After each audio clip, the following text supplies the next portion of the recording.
보호자님 안녕하십니까? 저는 지바이오텍 대표를 맡고 있는 김성호입니다. 8시가 딱 돼서, 네. 오늘도 또 세미나에 많은 분들 또 참석해서 너무 감사드리고요. 음, 지난번에 세미나에서 또 이제 나왔던 것들, 그리고 뭐 한번 들어보셨을 텐데요. 오늘도 좀 재미있는, 네, 강의가 됐으면 좋겠고, 화면을 비춰주신 분들. 네, 제가 아는 얼굴도 또 계시고 그러네요. 네. 자, 일단 먼저 화면을 먼저 공유해 드리도록 하겠습니다.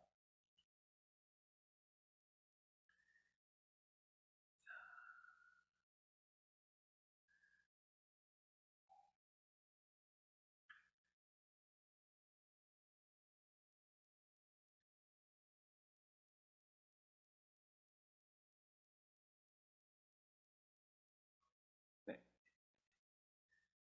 화면 보이시죠? 네. 자, 그러면은 오늘도 한번 강의를 시작해 보도록 하겠습니다. 일단 지난주에 는 들으셨던 분들도 계시고 오늘 또 처음 이거 이제 강의 들으시는 분들도 계실 것 같아서요. 아주 간단하게 지난번에 이제 했던 얘기들 한번 잠깐 소개해 드리면은 일단 뭐 당연히 네 클리닉스에 관련된 네 소개들을 좀 해드렸고요. 뭐 제 소개도 해드렸고 내과학 전공했다는 얘기들도 해드렸고 네 뭐 여러 가지 네 하고 있다는 얘기를 이제 드렸었고요. 그 다음에 클리닉스가 어떤 거를 추구하면서 이제 이거를 사업을 하고 있고 제품을 만들고 있는지도 잠깐 설명을 드렸습니다. 그래서 이런 여러 가지 제품들이 있고 그래서 이 제품들을 어떤 실험들을 진행을 하고 있고 그걸 통해서 우리가 구현하고자 하는 게 어떤 것이라는 것도 설명을 드렸었고 이런 것들을 위해서 동물병원 원장님들과 같이 세미나도 하고 그 다음에 뭐 의견도 듣고 여러 가지 네 이제 정보들을 같이 교환하고 있고요. 그리고 이런 거 개발할 때 클리닉스는 도대체 뭐가 틀린가라는 거 뭐 얘기 잠깐 나눴을 때 똑같은 원료라 그래도 그 안에 뭐 예를 들어 그때 이제 크랜베리 예를 들었었는데요. 이게 다 똑같은 크랜베리지만 그 안에는 들어있는 함량들, 들어있는 뽑아낸 것들, 기술이 다 틀리기 때문에 가격도 뭐 천차만별이라고 말씀을 드렸고 거의 뭐 100배나 차이 난다고 말씀드렸었는데 거기서 저희가 원하는 것들을 어떻게 선별하냐도 이제 또 이슈고요. 그리고 그런 똑같은 원료를 또 이제 어떻게 추출하고 하는 거의 방법에 따라 전혀 효과들이 틀린 것들도 말씀을 드렸었습니다. 그래서 클리닉스 브랜드가 어떤 식으로 추출해서 그것들 효과를 보기 위해서 어떤 식으로 이제 그 검사들을 하고 하는지도 또 말씀을 드렸었고 중요한 것들 중에 하나가 먹었는데 하나도 흡수가 안 되면 또 의미가 없잖아요. 그래서 흡수율과 관련된 거, 이용률과 관련된 것들 얘기들 그리고 그걸 효과를 측정하는 부분들 그리고 소비자분들, 보호자분들과 함께 또 얘기하고 그걸 또 테스트하시는 분들 관련된 얘기들 그런 얘기들을 쭉 해드렸습니다. 그래서 클리닉스가 추구하는 부분들이 어떤 리서치를 베이스로 한 정말 반려동물에게 진짜로 효과가 좀 있는 그리고 어떤 그 물론 약과는 틀린 이제 보조제잖아요. 그래서 그 약들을 쓰면서 또 같이 보조제로서의 효과를 충분히 낼 수 있는 것들에 대해서 계속 고민하고 진짜로 반려동물에 도움이 될 수 있는 것들을 이제 제공해드리기 위해서 계속해서 노력하겠다고 이제 말씀을 드렸던 부분들이었고요. 저번 시간에 이제 1강으로 반려동물 건강의 기본에 대해서 말씀을 드렸었습니다. 그래서 유산균과 관련된 얘기 그리고 항산화제와 관련된 얘기들 하면서 아마 기억하실 거예요. 뭐 그 새는장 증후군 아마 그 이거는 아마 기억하시겠죠? 그래서 어떤 이제 염증 아니면은 이제 장에 문제가 생겼을 때 뭐 감염이나 항생제나 약물이나 이런 거 있을 때 장점막에서 어떤 일들이 벌어지고 이것들이 어떤 역할을 하는 것들에 대해서 좀 말씀을 드렸었고 그래서 장내 세균총의 변화 그다음에 장점막의 변화 이런 것들이 이제 몸에 어떤 영향을 미치는지 그리고 또 유산균과 이런 것들을 어떻게 또 이제 회복시켜 주는지에 대한 설명들을 좀 했었었고요. 항산화제 같은 경우는 우리가 이제 나이가 들어가면서 이제 체내에 어쨌건 산소 호흡을 하면서 어쩔 수 없이 나오는 게 항상 이제 활성산소 같은 것들이고 근데 그 활성산소들을 우리 몸에서 제거하기 위한 또 방어 기전이 있는데 그것들이 나이가 들어가면서 이제 감소하는 부분들에 대해서도 말씀드렸고 굉장히 많은 부분들의 질병이나 이런 것들에 뭐 활성산소가 다 관여되어 있는 부분들도 있었고 그래서 이러한 균형이 깨진 활성산소 산화 스트레스의 상태를 항산화제를 통해서 균형을 맞춰주는 부분들에서 얘기를 해서 이런 걸 통해서 이제 몸을 이제 어떻게 또 보호할 수 있는지에 대해서 말씀을 드렸었습니다. 음, 그리고 저번 시간에 그 질문 제가 답변을 못 드렸던 게 이제 두 가지가 있었는데, 하나가 그 난소화성 말토덱스트린 얘기를 하셨었는데, 이게 이제 가만히 생각해보면 이제 난소화성이라는 건 이제 소화가 안 되는 거예요. 그러니까 섬유소잖아요. 그래서 프리바이오틱스로서 네, 충분히 작용을 하는데, 단지 이제 프리바이오틱스로 작용한다는 것이 뭐 모든 프로바이오틱스가 똑같이 작용하는 것은 아니고요. 각각마다 어떤 기능들, 그리고 그 이제 나오는 결과물들이 좀 틀리기 때문에 그렇지만, 어쨌건 난소화성 말토덱스트린이 프리바이오틱스로 네, 작용할 수 있는 거는 네, 먼저 말씀을 드리고요.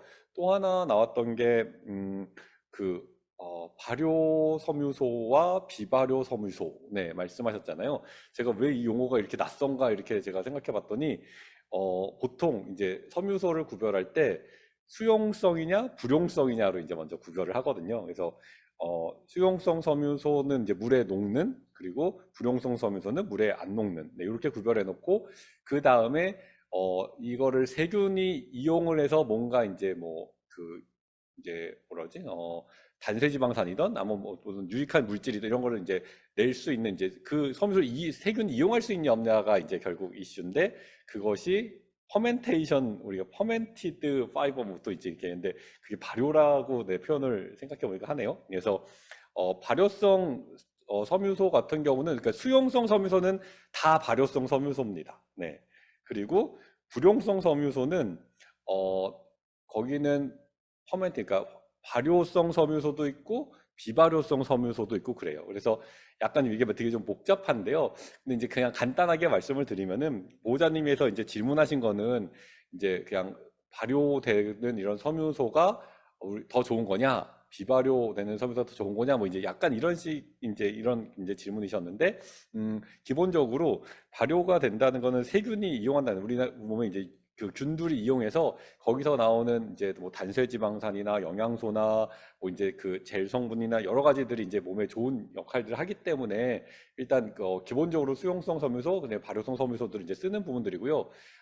비발효성, 뭐 이거 불용성이 거의 그래도 많이 차지하니까. 근데 생각해 보면은 이 용도가 틀린 거예요. 그러니까 만약에 보자면 이제 변비가 너무 심해서 장 운동성을 이제 촉진시켜야겠다. 그러면은 이거는 비발효성, 그러니까 불용성 섬유소들이 이제 그 수분을 이제 머금어 가지고 벌크하게 이제 부피가 늘어가지고 장 운동성을 증가시켜서 변비나 이런 것들 개선시켜 이쪽에 쓴다면은, 아까 말한 수용성 섬유소나 이런 것들은 어떤 좋은 영양소나 이런 것들을 이제 공급하는 부분들이니까 이제 목적들이 좀 틀리거든요. 그래서 애가 어떤 거에 목적이 있냐에 따라서 어떤 섬유소가 더 영향을 많이 미치냐, 이런 것들은 좀 차이가 있는데요.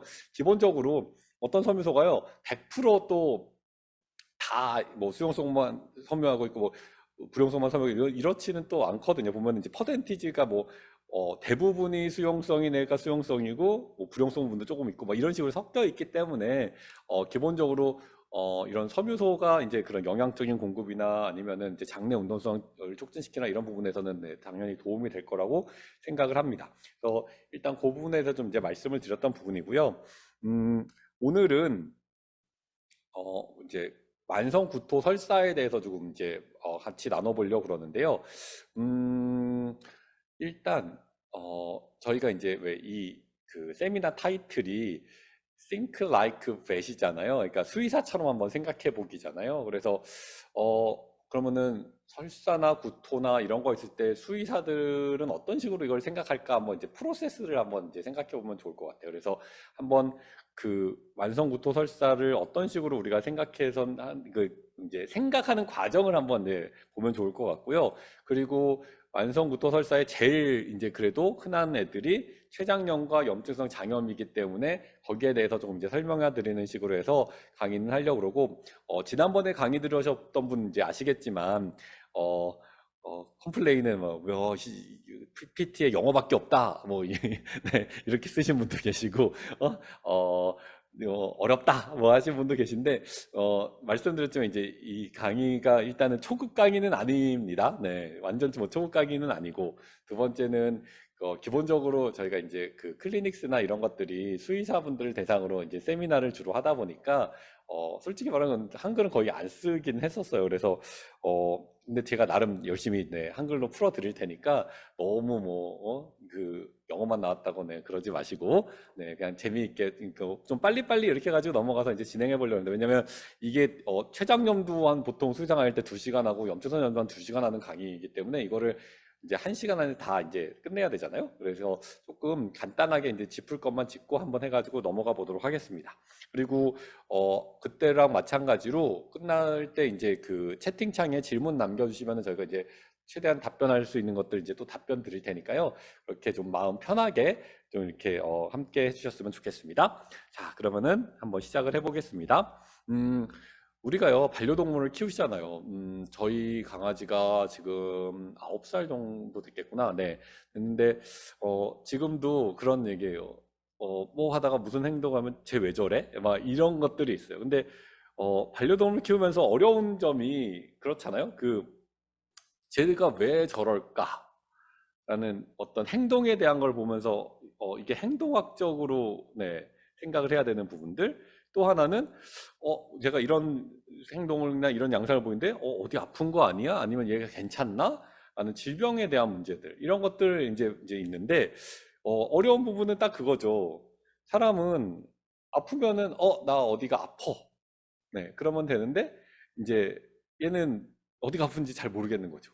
네, 그게 이제 잘 이슈인 것 같아요. 제가 저희 아이한테 제가 제일 되게 미안했던 거 하나가 어렸을 때 어 그 밥을 먹으러 갔는데 애가 이가 너무 그러니까 옆에가 너무 아프다고 막 그래가지고 근데 항상 옛날에도 보면은 막 꾀병 부리고 뭐 먹기 싫은 거 있으면은 이 아프다고 그러고 막 그래서 가지고 잔말 말고 먹어 막 이랬다가 나중에 입이 옆에가 이따만큼 부어가지고 충치 막 이것 때문에 치료받은 적이 있어서 아 제가 미안하다 아빠가 잘못했다 막 이랬던 적이 있는데 어 우리가 얘가 지금 어떤 상태인지 모르고 막 이러면은 전혀 다른 네, 반응들이 보일 수 있잖아요. 그래서 반려동물을 키우면서 어려운 게 참 그런 것 같아요. 얘가 도대체 이 행동과 이 증상이 도대체 뭘 말하는 건지 참 모를 때가 많은 것 같아요. 그래서 솔직히 기본적인 이제 지식들이 필요합니다. 그렇죠? 왜냐하면은 생각해 보세요. 뭐 예를 들어서 저렇게 이제 막 엉덩이를 막 끌고 다니잖아요. 그러면은 어 모르시면은 우리 애가 뒷다리를 못 쓴다. 어머, 큰일 났네. 라든지, 뭐, 다리 관절의 문제인가? 뭐 이럴다든지. 그럴 수 있잖아요. 근데 여러분들 그냥 보셔도 아시지. 아, 저거 그냥, 항문낭 이렇게 짜주면 되겠구나. 뭐 이 정도로 생각하실 수 있잖아요. 그러니까 기본 지식이 있으니까 얘가, 아, 이런 거가 좀 문제겠구나. 라고 이제 충분히 생각할 수 있는 것처럼 일단, 기본적인 지식들이 좀 필요할 것 같고요. 두 번째 중요한 게요, 애에 대한 우리 아이들에 대한 이제 관찰이 필요합니다. 좀 이렇게, 어, 우리가 솔직히 잘 놓치는 것들이 뭐냐면은 이제 혼자 놔두고 뭐 이렇게 왔는데 뭐 이제 구토를 했는데 이게 도대체 언제 한 건지 아니면 뭐 설사를 했는데 이게 언제 한 건지 잘 모르는 경우들이 있잖아요. 그래서 일단은 또 하나 중요한 분은 되게 주의 깊은 관찰이 필요한데요. 자, 한번 생각을 해보면은 우리 이제 반려동물이 동물병을 찾는 주요 원인 중에 하나가 뭐 제일 많은 게 뭐 피부와 관련된 걸 얘기한다면 이제 소화기 구토와 관련된 게 두 번째로 많은데요. 자, 구토하고 설사를 했어요. 애가 이제 뭐 노란물도 토할 수도 있고 뭐 먹다 남으면 토할 수도 있고 뭐 이제 여러 가지 할 수 있고 설사도 할 수 있잖아요. 자, 그럼 구토와 설사가 병이냐?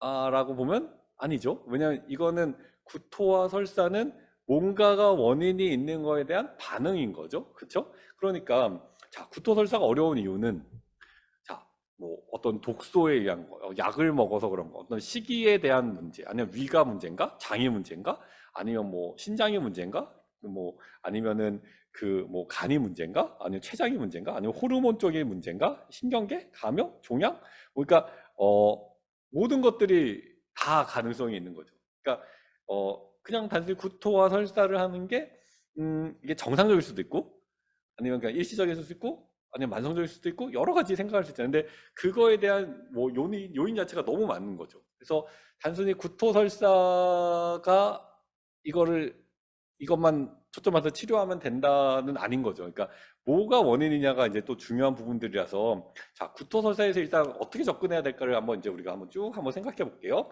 자, 일단 이제 이거를 이제 한번 관찰을 해보는 부분들인데요. 하나는 어떤 거냐면은 이게 이제 구토하거나 설사하거나 이런 게 얼마나 자주 하는지. 그러니까 중요한 게 있어요. 그러니까 한 달에 한 번이던 2주에 한 번이던 막 이렇게 하던 애가 이 빈도가 점점 줄어서 일주일에 한 번 하네, 3일에 한 번 하네 이런 식으로 이제 빈도가 뭐 증가하는지 아니면 감소하는지, 그리고 얘가 밥을 먹자마자 토하는지 아니면 밥다 한참 있다 하는지, 네, 이런 것들에 대해서 또 이제 관찰해 볼 때 그거를 가지고 또 어느 쪽에 문제가 또 생각해 볼 수도 있고요. 그리고 얘가 정상이냐 아니냐도 또 생각해 볼 수 있고요. 그리고 아이가 식욕이 있는지, 뭐 구토하고 설사해도 식욕이 잘 있고 있나? 그러면은 얘가 이제 보통 문제가 없는 경우들이 많잖아요. 근데 식욕도 없고 깔아앉아 있다. 아니면은 물을 먹는 거가 엄청 줄었다, 늘었다. 당뇨나 이런 것들 물론 아시겠지만 막 화장실 물도 뭐 퍼먹고 막 그러잖아요. 그러니까 물 먹는 양도 좀 봐야 되고, 그다음에 배를 만졌는데 배가 너무 이제 배가 원래는 이제 물렁물렁한데 딱딱하게 막 했다. 복압이 너무 증가했다든지 뭐 이런 것들, 활동량이 확 떨어졌다. 뭐 이런 것들. 그리고 최근에 시기가 바뀐 게 있나? 뭐 새로운 걸 내가 줬나? 딱딱한 걸 먹었나? 뭐 지나가다 뭘 주워 먹었나? 아니면 먹는 속도가 지금 너무 빠른가? 뭐 이런 것들에 대해서 이제 관찰들이 필요하고요. 그리고 토한 거, 설사한 거에 대해서도 한번 봐야 되는 부분들이죠.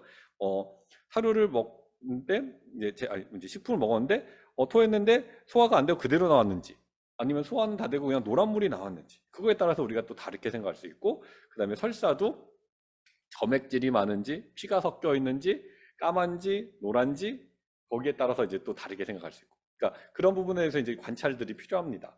그리고 아이가 소변을 제대로 잘 보나? 대변을 잘 보나? 아니면 입에서 뭐 구취가 갑자기 심해졌다. 뭐 이제 신장이나 이런 쪽에 문제 있어서 갑자기 구취가 확 나는 거, 아니면 장 문제 있을 때도 그렇잖아요. 아니면은 애가 이제 신경계 쪽인가, 걸음걸이가 좀 뭔가 갑자기 호흡곤란이 있는 건가? 뭐 잇몸 이렇게 들춰봤을 때 원래는 붉은색이었는데 허옇게 돼가지고 이거는 이제 빈혈이나 이런 쪽이나, 네, 아니면 황달 이런 거 간 문제 해가지고 이제 할 때 노랗게 되고 눈동자도 노랗게 되는지, 이런 식으로 해서 이런 관찰들이 필요합니다. 그래서 이런 관찰들을 통해서 이제 병원에서 갔을 때 되게 중요한 게 이런 얘기들을 해주시는 것들이 필요해요. 자, 우리 병원에 가시면요, 차트 보시잖아요. 차트를 보면은 딱 이렇게 돼 있습니다. 어떤 식이냐면은 처음에 이제 뭐 아이 몸무게나 이제 일반적인 뭐 몸무게, 온도, 호흡수 뭐 이런 거 한 다음에 어떤 일로 왔지? 어떤 일로 오셨어요? 라고 물어보시죠, 원장님들이. 자, 어떤 일로 오셨어요? 그다음에 이거 이런 게 증상이 나타난 지 얼마나 됐어요? 그리고 이제 혹시 뭐 다른 현재 치료받거나 약 먹는 거나 아니면 뭐 다른 것 때문에 뭐 이게 같이 뭔가 이렇게 하고 있는 게 있나요? 라고 물어보고, 그 다음에 현재 키우는 환경들 뭐 어떤 거 먹고 있는지 물어보고, 그 다음에 물어보는 게 아이의 일반 상태가 어떤가요? 애가 활력이 떨어졌나요? 하는 거, 식욕이 어떤가요? 뭐 피부를 너무 가려워하거나 뭐 이러지 않나요? 털이 많이 빠지나요? 아니면 뭐 이제 걷는데 이상이 없나요? 뭐 숨 쉬는 거는 기침이나 아니면 설사나 구토나 이런 게 얼마나 자주 하나요? 빈도수가 어떤가요? 오줌이나 이런 것들 잘 싸는, 이런 것들을 문제 처음에 물어보시잖아요. 그러니까 이거를 통해서 수의사분들이나 이제 진료를 보신 분들이 결국은 얘가 어느 쪽에 지금 문제가 있어서 구토하고 설사가 있겠구나라고 충분히 접근할 수 있는 부분들이고요. 그래서 보호자분들이 아이의 상태나 이런 것들을 되게 잘 이렇게 봐주시고, 그거에 대해서 뭐 이제 되게 잘하시는 분들 적기도 하시잖아요. 이제 그런 것들이 되게 중요하고요. 그거를 기반으로 해서 이제 일반 신체 검사들이 진행이 됩니다. 그래서 이제 들은 거잖아요. 그건 이제 되게 주관적인 소견이니까 그거에 따라서 이제 다시 한번 이제 수의사분들이 이제 실질적으로 하나씩 하나씩 살펴보죠. 아이 일반 상태가 어떠고, 말랐는지, 탈수가 됐는지, 아이가 어떤지, 반응들이 어떤지, 뭐 피부 상태나 걷는 거나, 뭐 관절이나, 호흡수나, 뭐 이제 이렇게 청진기 가지고 대고, 그다음에 배도 만져서 복압이 증가했는지 안 증가했는지도 보고, 그다음에 변이나 이런 거 뒤에 혹시 이제 묻어 있는데 뭐 이제 혈액이나 이런 것들 혹시 묻어 있는지 이런 것도 보고, 림프절이나 이런 거 혹시 부어 있는지도 보고, 이제 일반 신체 검사를 진행을 하잖아요. 그래서 그걸 가지고 얘는 어떤 부분들이 의심이 되니까 무슨 검사를 먼저 해야겠습니다 라고 말씀해 주시는 부분들이잖아요. 그래서 이거는 이제 그래서 보호자분들하고 수의사 선생님하고 같이 이제 협업을 해야 되는 부분들입니다. 그러니까 그냥 이런 게 없으면은 그냥 처음에 너무 브로드한 상태에서 이제 접근해 되는 거죠. 근데 이렇게 이제 세부적인 것들이 같이 인포메이션이 오면은, 아, 얘가 지금 어느 쪽에 좀 문제가 있을까, 거기에 좀 초점 맞춰가지고 뭔가 봐야겠다 라는 것들이 세워지는 거죠. 그래서 그걸 가지고 이니셜 플랜들을 이제 세우시는 부분들이고요.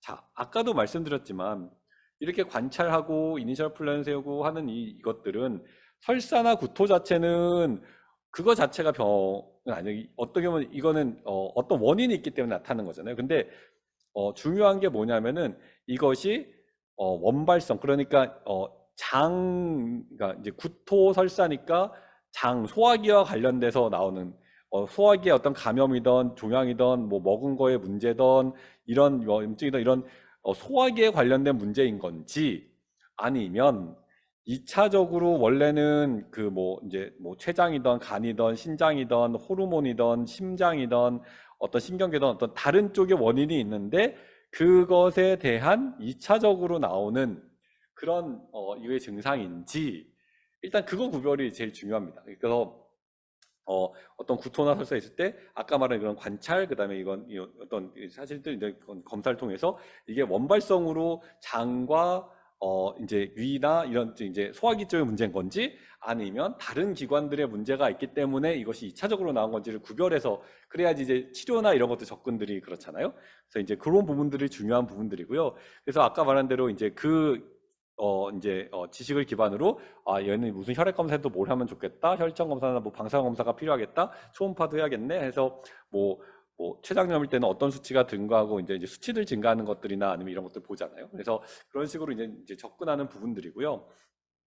생각해 보면은 아까도 말했지만 이게 원발성이냐 2차적으로 문제냐 이제 그것들을 봐야 되는데, 이제 내가 단순히 애가 구토 설사한다고 이제 구토 억제제 해주고 뭐 위점압 보호제 해주고 하면은 조금 뭐 괜찮아질 수 있죠. 구토 억제 이런데, 근데 정작 진짜 원인들이 있잖아요. 그 원인들이 제거가 안 된 상태에서 그냥 단순히 이 구토 설사만 잡는다는 거는 의미가 없다는 표현은 보다는, 네, 또 이제 이거는 또 문제가 될 수 있으니까. 그래서 아까 말씀드렸지만 일단 두 가지로 이제 접근을 하는 부분이죠. 그래서 얘네 원인이 뭘까에 대해서 접근하는 부분, 그 다음에 어쨌건 이런 원인들에 의해서 결국 나타나는 거는 구토설사라는 위장관의 문제잖아요. 그러니까 위장관의 문제에 대해서 어쨌건 이제 접근하고 거기에 대해서 이제 관리해줘야 되는 부분. 그래서 기본적으로 설사 구토에 대한 이제 기본적인 거는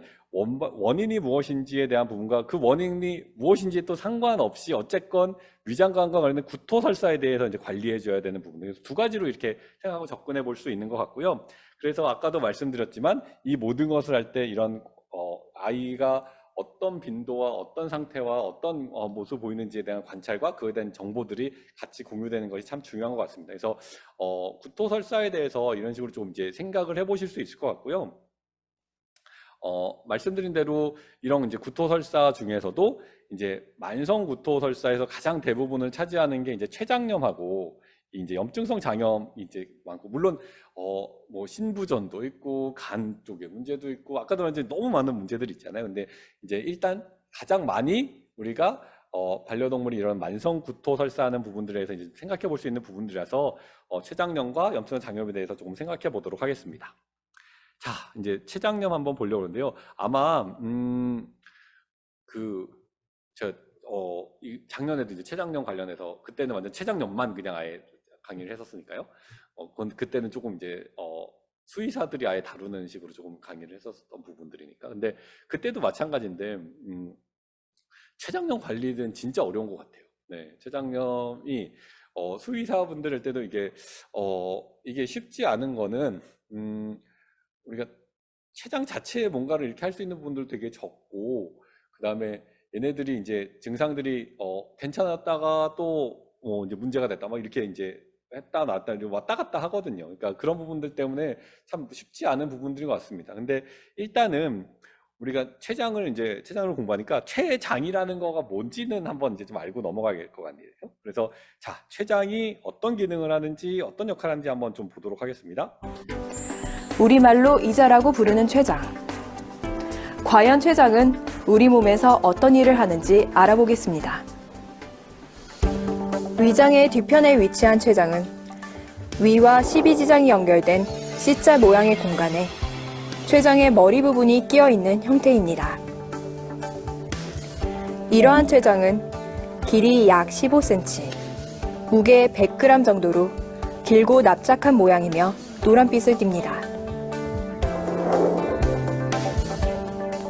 췌장의 머리 부분은 12지장에 붙어 있고 꼬리 부분은 왼쪽 신장 가까이에 있습니다.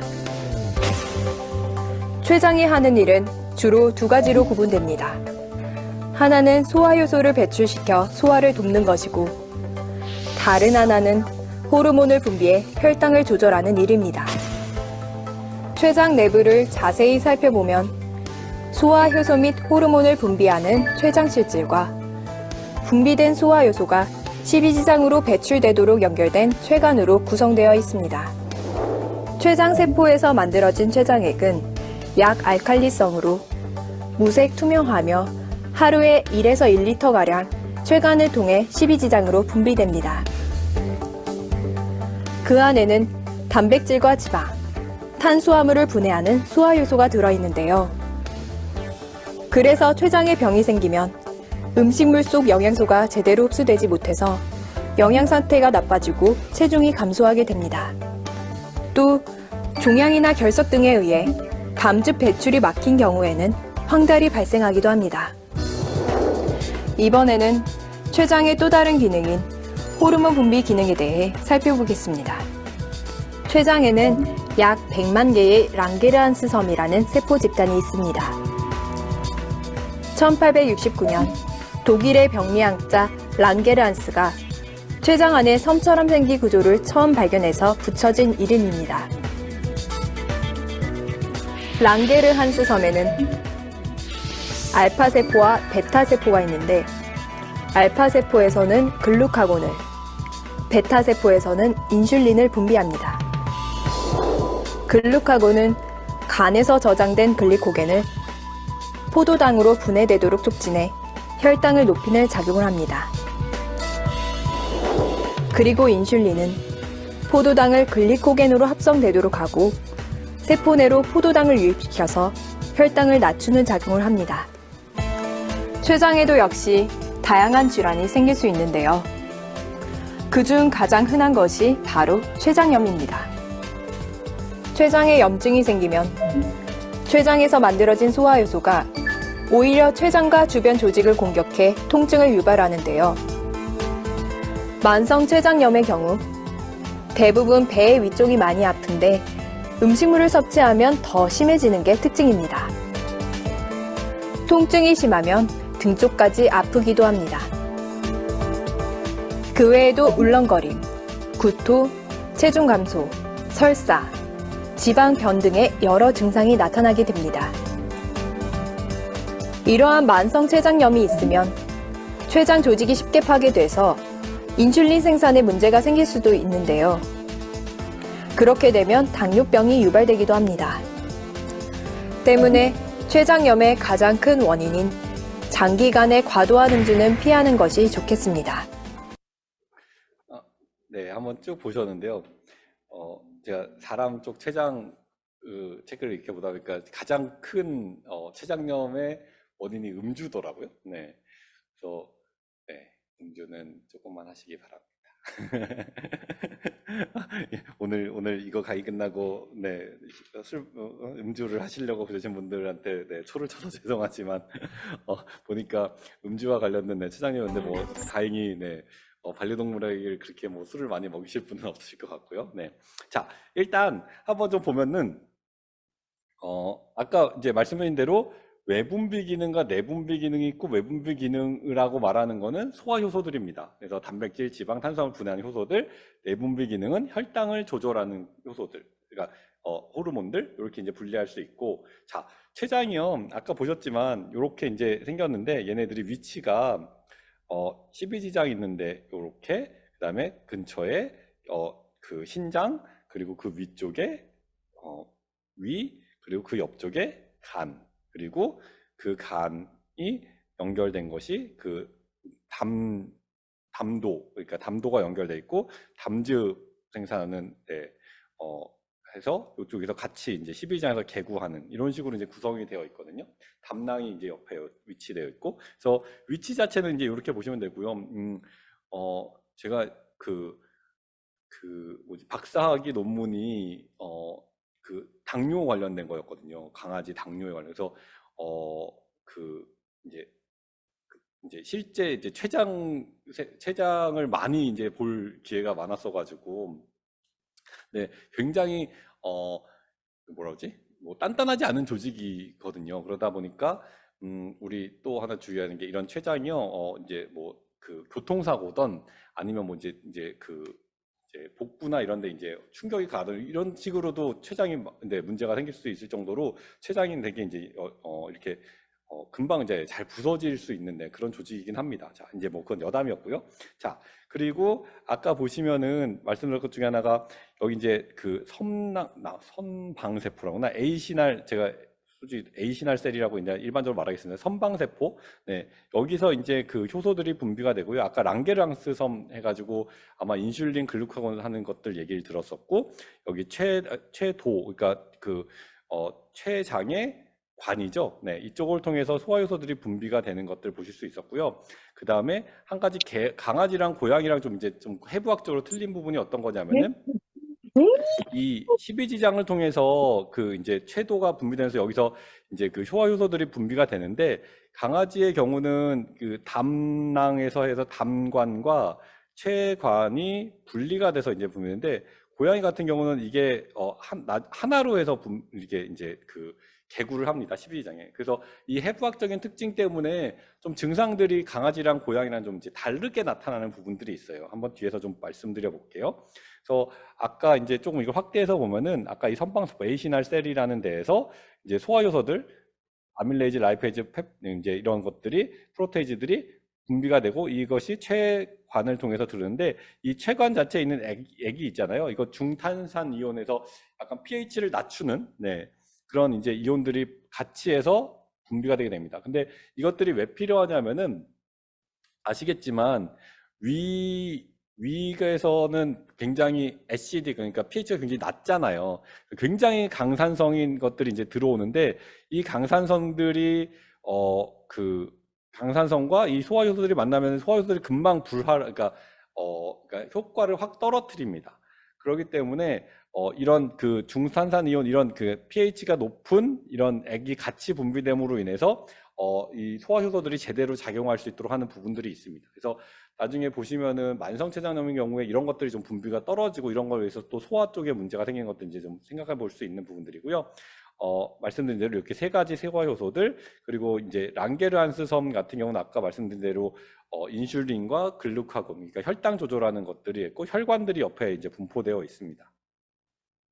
그래서 아까 이제 이런 소화효소들이 덕트, 췌관을 통해서 분비해서 어디서 분비되는지 12지장 쪽에서 이렇게 분비가 되는데요.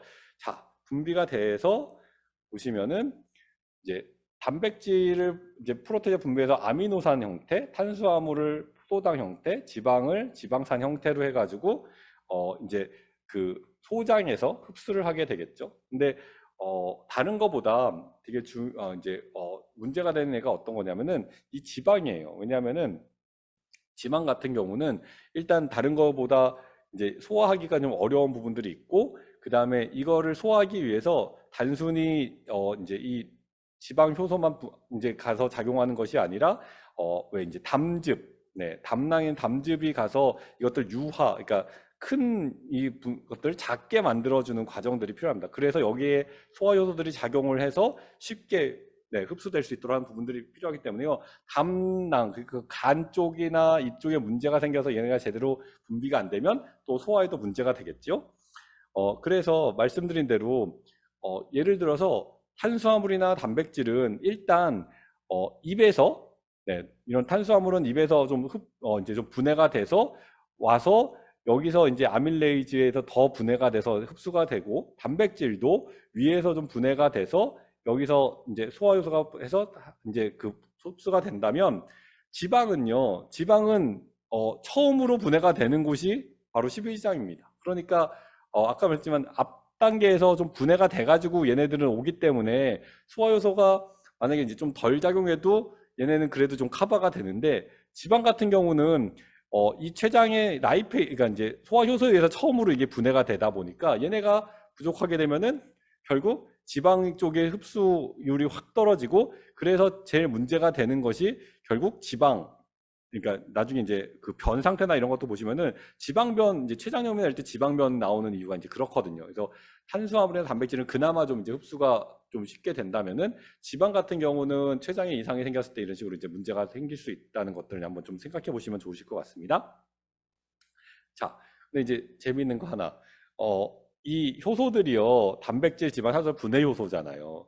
그럼 되게 활성이 높고 우리가 왜 고기나 이런 것들 막 이제 효소들 넣어가지고 막 울렁울렁해지잖아요. 그러니까 근데 이 선방세포 A신할 셀에 있는데 얘네들에서 뭐 분비되는데 얘네들은 그럼 어떻게 말짱하게 있냐? 라고 생각하실 수 있잖아요. 근데 보시면은 일단 여기서 분비될 때는 얘네가 이렇게 좀 이제 어려운 얘기 좀 하겠습니다. 자이모젠이라고 이렇게 이제 그 불활성화된 그러니까 이 아밀레즈 라이페이즈 펩티드 그러니까 프로테이즈가요 활성화 상태가 아닌 불활성화 상태에 존재하고 이것들이 분비가 돼요.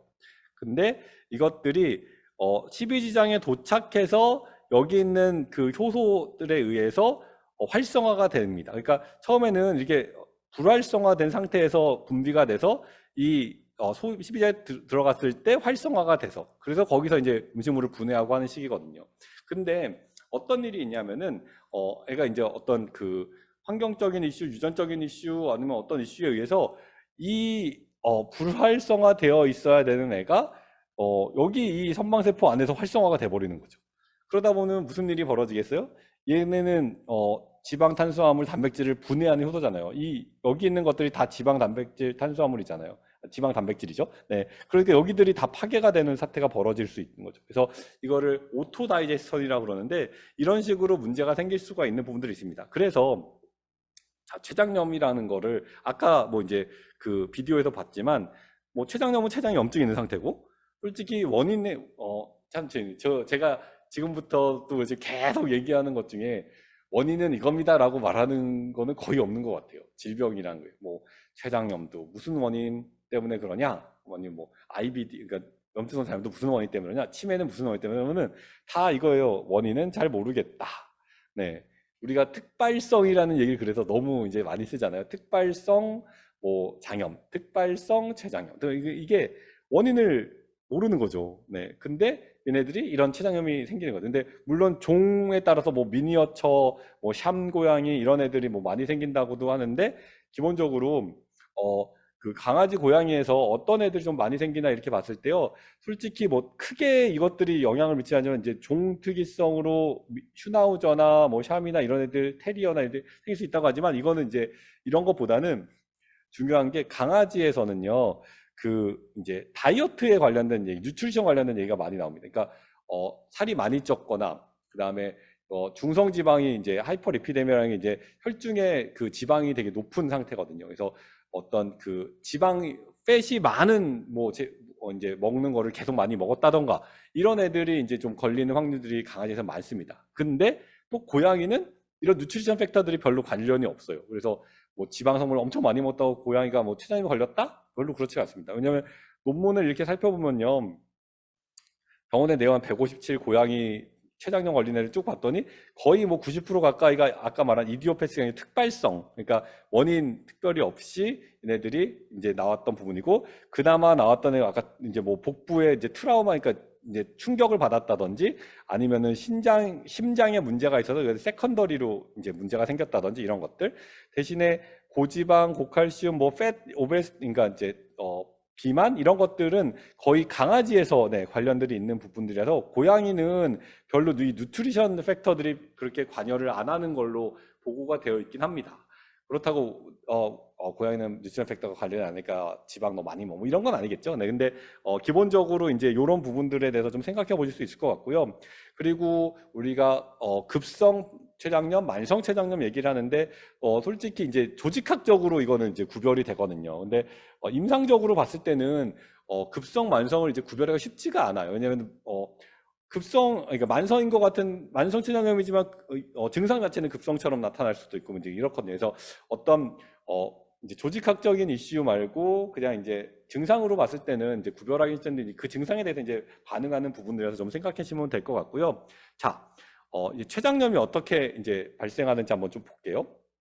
급성 췌장염 같은 경우는 보시면은 자, 아까도 말했지만 이 췌관이 있고요. 일로 이제 그 효화 요소들이 분비된다고 그랬잖아요. 근데 이 췌장 효소가 원래는 이 A 신활셀 선방세포에서 이렇게 분비가 돼가지고 이제 도관으로 들어가서 그리고 이 췌장 효소는 인액티베이트, 불활성화되어 있어야 되는데 이것이 어떤 요인에 의해서든 이게 활성화가 여기서 되면서 여기 있는 그 주위 조직들을 파괴시키는 거예요.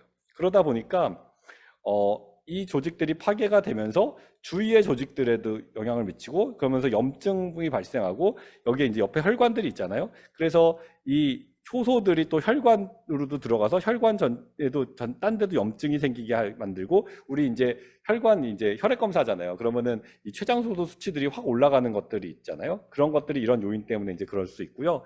그래서 이런 요인으로 인해서 이 혈관 타고 또 다른 곳에 가서 뭐 이제 폐 쪽에도 급성으로 이제 호흡곤란도 있을 수 있고 주위 조직에 문제가 이제 일으켜서 그 복수처럼 복부에 염증 생길 수도 있고 신장에 이제 신장은 제일 많은 게 이게 급성체장염을 이럴 때 이제 그 전체 그 서큘레이션 그러니까 그 혈류량이 확 떨어지면서 신장이나 이런 쪽에 이제 혈류량 떨어지면서 이제 신부전이나 이런 쪽으로 또 발전할 수도 있거든요. 그래서 이런 여러 가지 것들이 같이 관여할 수가 있습니다.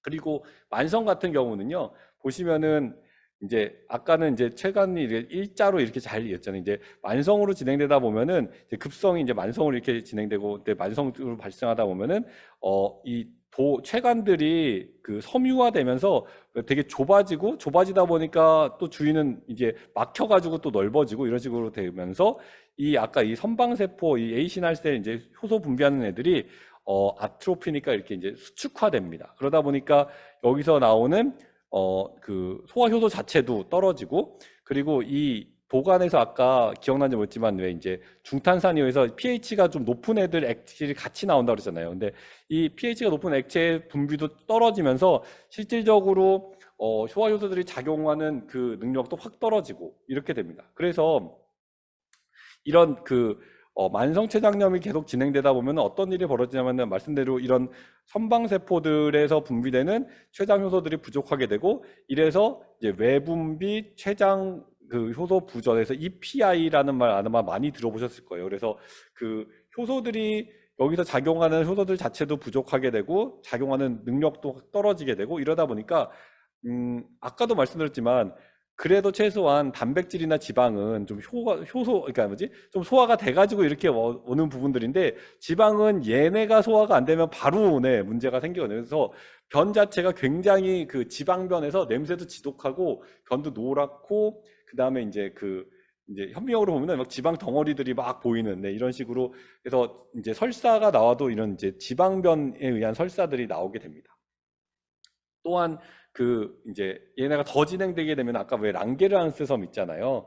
그것들도 같이 위축하면서 얘네들은 인슐린 글루카곤에서 혈당을 조절하는 애들인데 이것들이 제대로 분비가 안 되다 보니까 그 당뇨병이 같이 또 발생. 그래서 만성췌장염이 됐을 때 계속 진행하다 보면은 이제 더 심해지면 이제 당뇨병까지도 할 수 있는 부분들에 대해서 이제 생각해 볼 수 있는 것 같습니다. 그래서 단순히 췌장염이 그냥 단순히 췌장에 문제가 있고 소화가에 문제가 있고 뭐 당뇨에 문제가 있고 이슈도 있지만 이런 췌장에 문제가 있을 때 아까도 말했지만 이런 염증 팩터나 이런 것들이 혈류를 타고 전신으로 순환하게 되고 이런 것들이 염증도 일으키고 그다음에 활성산소도 증가시키고 그러면서 전신의 염증에서 다른 기관에도 이제 영향을 미치는 부분들이고요. 그리고 또 하나 생각해 볼 수 있는 게 이제 얘네들이 그 췌장이 있고 이런 것들이 왜 이제 십이지장하고 연결돼 있잖아요. 그리고 이런 것들이 같이 영향을 받으면서 어디가 또 문제가 생기냐면은 장이 문제가 같이 생깁니다. 그래서 우리 첫 시간에 이제 세는장 증후군이나 뭐 이런 것들 말씀드렸듯이 이런 장 쪽에 염증이나 이런 것들이 같이 생기면서 장 점막이 이제 인택하게 이제 잘 유지된 것들이 이제 무너지면서 또 외부 물질 안에 들어오고 이러면서 또 이제 문제가 생기는 이런 식으로 또 발전할 수 있기 때문에요. 단순히 췌장염이 그래서 아까 이제 췌장염 어려운다는 게 뭐 다른 질문도 그렇지만요. 얘 하나가 그냥 문제가 있어 얘 하나 이슈가 아니라 이것들로 인해서 너무 여러 가지들이 이제 같이 생각해야 되는 부분들이 있는 거죠. 그래서 그 말씀드렸지만 위 쪽도 생각해야죠. 그다음에 뭐 나오는 12지장 장도 생각해야죠. 뭐 신장과 관련된 것들도 생각해야죠. 이렇게 이제 지방변이 이런 식으로 나오거든요. 그래서 이게 EPI 아까 이제 그 효화소들 부족하게 되면은 이제 특히 이 지방변들 그리고 이런 그 새는장 증후군처럼 이런 것들 외부 물질이 들어오는 것들. 그래서 특히 고양이가 그게 많은데 이제 단순히 췌장염 하나의 이슈보다 고양이가 왜 아까 해부학적으로 담낭, 그러니까 간하고도 연결돼 있고, 그다음에 얘가 이제 또 같이 그 십이지장을 장하고도 연결돼 있잖아요. 그러다 보니까 그 췌장염이 생겼을 때 이제 염증성 장염, 그다음에 간 쪽의 문제, 그래서 같이 이 세 가지가 같이 트라이타이티스에서 이 세 가지가 같이 문제가 돼가지고 하는 경우들이 고양이에서 많이 생겨요. 그래서 고양이는 이제 특히나 이런 부분들에서 또 같이 신경 써줘야 되는 부분들이 있습니다. 근데 얘네들의 이제 임상 증상을 보시면은 개고양이가 이제 3분의 2 정도 췌장염이 이제 만성적인 것이 훨씬 더 많고요. 그다음에 이제 급성도 있는데 이제 아까 말했지만 이제 임상적으로 구별하기는 좀 쉽지 않고 왜냐면은 이제 임상 증상들이요 다 강아지나 고양이나 이제 잘 안 먹는 거, 아노렉시아라는 게 이제 식욕 확 떨어지는 거, 구토, 그다음에 이제 복부에 이제 복압 증가하고 복부 통증이나 이런 거 있는 거 여기도 똑같이 구토, 복부 팽창. 근데 보시면은 고양이에 비해서 강아지가 훨씬 더 그 구토나 복부 아픔이나 이런 것들이 더 많은 거를 볼 수 있죠. 이제 고양이는 생각보다 그런 걸 잘 표현을 안 해요. 그리고 대신에 애가 많이 깔아앉아 있고, 네, 이제 뭐 탈수, 식욕 떨어지고, 네, 이런 것들이 많이 발생할 수 있습니다. 그리고 아까 말씀드린 대로 고양이 자체가 다른 쪽에도 이제 간한 일종의 영향을 미치기 때문에 이렇게 이제 황달이나 이런 것들도 같이 올 수 있어서 일단 저희가 이제 왜 프레이어 포지션이라고 그래가지고 이 앞쪽 배가 아프기 때문에 여기를 이제 최대한 통증을 안 느끼게 하기 위해서 이런 식으로 이제 하는 자세들 아니면 뭐 복수가 차거나 이런 이제 잇몸들 이거 이제 나중에 보시면은 이제 급성이나 이런 쪽 같은 경우는 그 이제 혈구 수치가 확 떨어져 가지고 애가 여기가 하얗게 돼서 이제 빈혈 증상들 보이는 것들이 있거든요. 그리고 고양이들이 아까 말했지만 황달, 눈 이런 쪽들 그리고 구토나 이제 애 가라앉아 있는 것들 이런 쪽으로 이제 나타날 수 있기 때문에 그런 부분들에 대해서 잘 관찰들이 필요합니다. 자, 진단을 하는데요.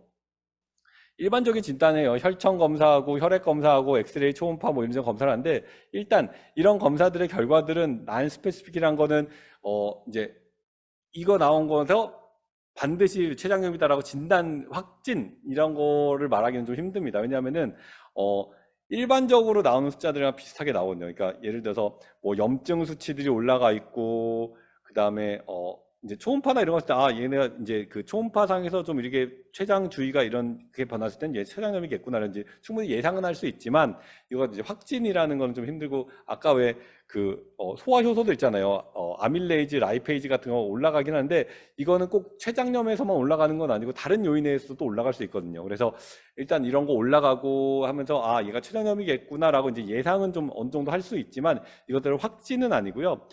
이제 보통 확진을 하는 부분들은 어떤 것이냐면은 아마 이것도 많이 들어보셨을 거예요. CPL, FPL 어떤 거냐면은 강아지 특이 췌장 지방 효소, 고양이 특이 지방 효소. 그러니까 아까 말한 대로 이런 그러니까 지방 효소들이 다른 부분에서도 또 올라갈 수 있는 부분들이 있는데 이거는 췌장 특이 효소들만 측정하는 부분들입니다. 그래서 강아지는 좀 이제 범위가 넓고 고양이는 요거가 이제 좀 낮죠. 그래서 요 수치를 통해서 뭐 이제 이런 스냅해서 이제 바로 이제 병원에서 할 수 있는 것도 있고 얘를 이제 혈청을 보내가지고 숫자를 측정할 수도 있는 방법들이 있습니다. 그래서 이런 식을 통해서 얘가 지금 췌장염이다라고 이제 보통 확진하는 분들이고요.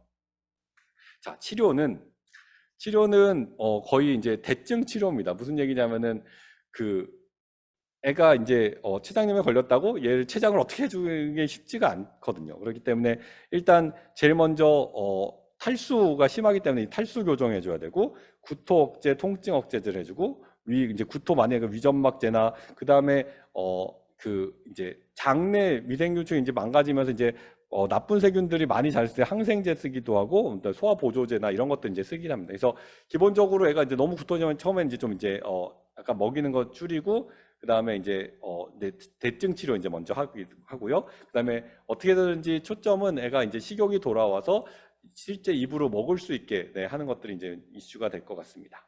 자, 이제 쭉 한번 봤고요. 관련돼서 이제 그러면은 우리는 이제 췌장염의 관리와 관련돼서 이제 좀 생각을 해볼 필요가 있을 것 같아요.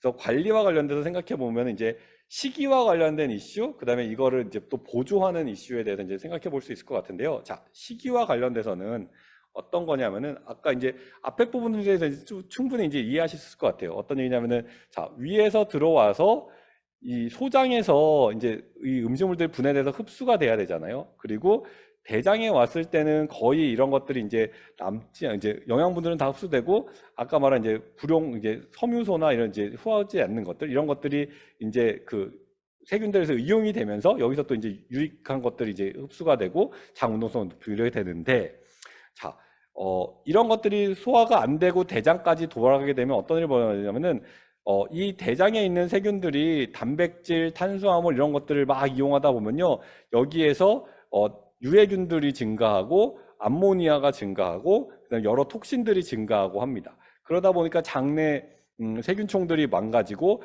몸 안으로 흡수되면서 이런 것들이 또 전신적으로 문제가 생기게 되고 그래서 보시면은 이제 이런 그 프로테인이나 탄수화물이 이제 많이 대장에 도달하게 되면은 이런 여러 가지 독성 물질들이 이제 많이 발현되게 되고 이런 것들이 이제 파이버나 이런 것들이 또 이제 막아주는 역할들을 해요. 그리고 지방 같은 경우 또 많이 이게 흡수가 잘 안 되게 되면 아까 말한 이제 지방변들 이런 식으로 생길 수가 있어서 결국은 췌장염에서 식이와 관련돼서 제일 중요하게 생각하는 부분들은 이 단백질, 지방, 탄수화물들이 굉장히 그러니까 하이 다이제스터블한 게 이제 흡수가 잘 되는, 쉽게 될 수 있는. 그래서 아까 왜 윗단계에서 많이 이제 이제 분해되고 그런다 그랬잖아요. 최대한 윗단계에서 많이 분해해서 여기서 이제 흡수가 될 수 도와줘서 흡수가 많이 될 수 있게 하는. 그래서 굉장히 고퀄러티의 단백질, 지방, 탄수화물들을 쓰는 것들 그리고 지방 같은 경우가 아까도 말했지만 이제 그 흡수가 워낙 어렵고 떨어지고 하기 때문에 지방에 대한 조절들 이런 것들이 이제 좀 많이 관여가 되는 부분들입니다. 그래서 아마 여기 췌장염 뭐 있으신 그 아이들도 있을 것 같은데 식이와 관련돼서 되게 신경 많이 쓰시겠죠. 네, 그래서 식이와 관련돼서 이런 뭐 이제 처방식이나 이런 것도 보시면은 아마 얘네가 이제 그 지방이 굉장히 낮고 탄수화물이나 단백질 소스도 굉장히 이제 뭐 흡수율이나 이런 이제 이용률이 높은 애들을 이제 쓰는 것들을 보실 수 있고요. 단지 이제 고양이랑 개랑 이렇게 딱 비교해 보면은 강아지에 비해서 고양이는 지방 함량이 있는 게 좀 더 훨씬 높은 거 보실 수 있을 거예요. 아까도 말했지만 뉴트리션 팩터들이 이제 강아지에 비해서는 고양이가 이게 덜 영향을 받는 부분들이 좀 있어서요. 그런 부분들 좀 차이가 있는 것들은 좀 보실 수 있을 겁니다. 그리고 보조제로 제일 질문들 이제 췌장염부터 많이 받는 게 뭐냐면은 이건 것 같아요. 오메가3 먹여도 돼요? 아니면 유산균 이거 써도 돼요? 소요소제는 어떤 걸 써요? 뭐 이제 이런 것들 카페나 이런 데서 보면은 췌장염 걸렸다 막 이러면은 이제 이런 질문들이 제일 많은 것 같습니다. 근데 자 오메가3를 한번 볼게요. 뭐 이제 뭐 영어 다 신경 안 쓰셔도 됩니다. 제가 그냥 말로 다 할 테니까 자 오메가3를 보면은 이제 그 여러 가지 이제 이제 논문들이 뭐 하나 논문들이 아니라 여러 가지 논문들을 함께 이제 분석해서 이렇게 보면은 오메가3 자체가 이제 기본적으로 도움이 된다는 얘기들이 훨씬 더 많습니다.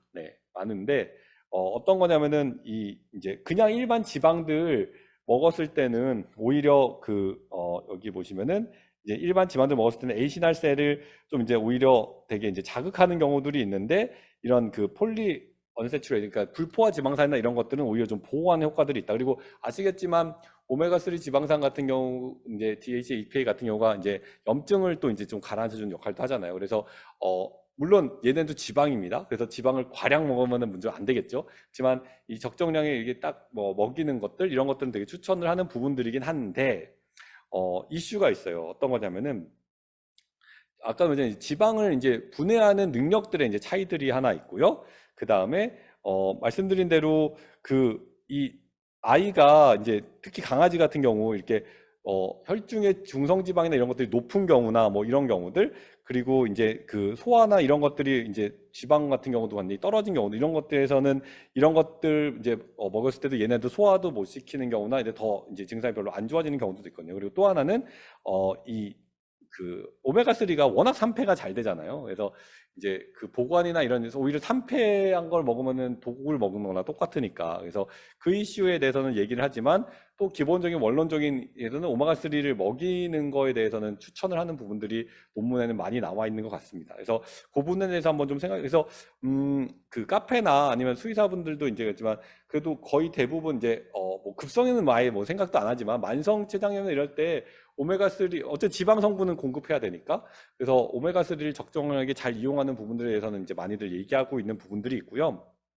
아까도 말씀드렸지만 대신에 이 산패 이슈는 이제 조심해야 되는 부분들은, 아까도 많이 이 산패한 거는 이제 안위주는만 못하는 경우들이니까 그런 부분들하고, 그 다음에 지방을, 이게 지방이 아까 왜 지방이 그냥 지방 효소만 가서 분해한 게 아니라 이제 그 담즙이 가서 이제 같이 또 작용한다고 그랬잖아요. 그래서 유화 관련된 이게 작은 그 분자로 만들어서 소화 효소들이 쉽게 작용할 수 있도록 해서 소화 효소였는데, 결국은 하나는, 그래서 여기 뭐 이제 인터뷰한 거 그냥 잠깐 보면은 빈속에 먹었을 때 소화가 잘 안 되는, 더 더부룩하다.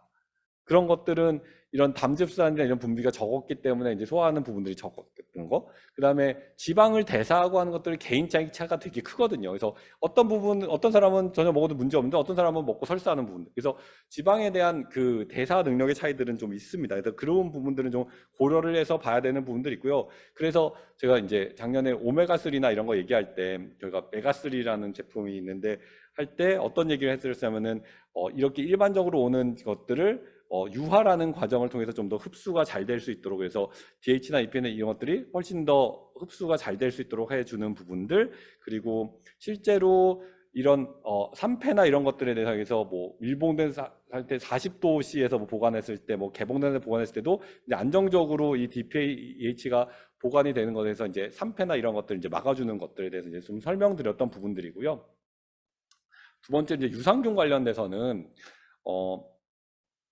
그거 있어요. 그러니까 이제 당연히 저는 이제 급성이나 이렇게 막 구토하고 막 이제 애가 뭐 전신적으로 막 염증이 할 때 뭔가 보조제는 솔직히 이제 그거 고려는 거의 안 되거든요. 그래서 당장 이제 아이 임상 증상 낮춰주고 약들 들어가고 뭐 이제 이거 이제 아이를 이제 정상적으로 만들 이제 좀 가라앉히는 게 이시고, 이제 그런 게 안정화됐다 하고 또 만성이다 이럴 때 이제 아까 말한 뭐 오메가3도 그렇고 유산균도 그렇고 이런 것들이 이제 고려가 될 텐데, 유산균 관련돼서는 어떤 논문은 유산균을 썼더니 오히려 그 아이들이 이제 그 췌장염이 더 이제 별로 예후가 안 좋았다라는 논문도 있습니다. 근데 이 논문들 보면은 이제 아까 말했지만 이제 이 급성 췌장염에서의 이제 되게 시비어한, 심각한 그랬던 부분들이라서 보통들 일반적인 논문에서는 일반 급성이든 만성이든 해서는 유산균들이 오히려 이제 좋은 역할을 하는 부분들이 논문이 훨씬 더 많습니다.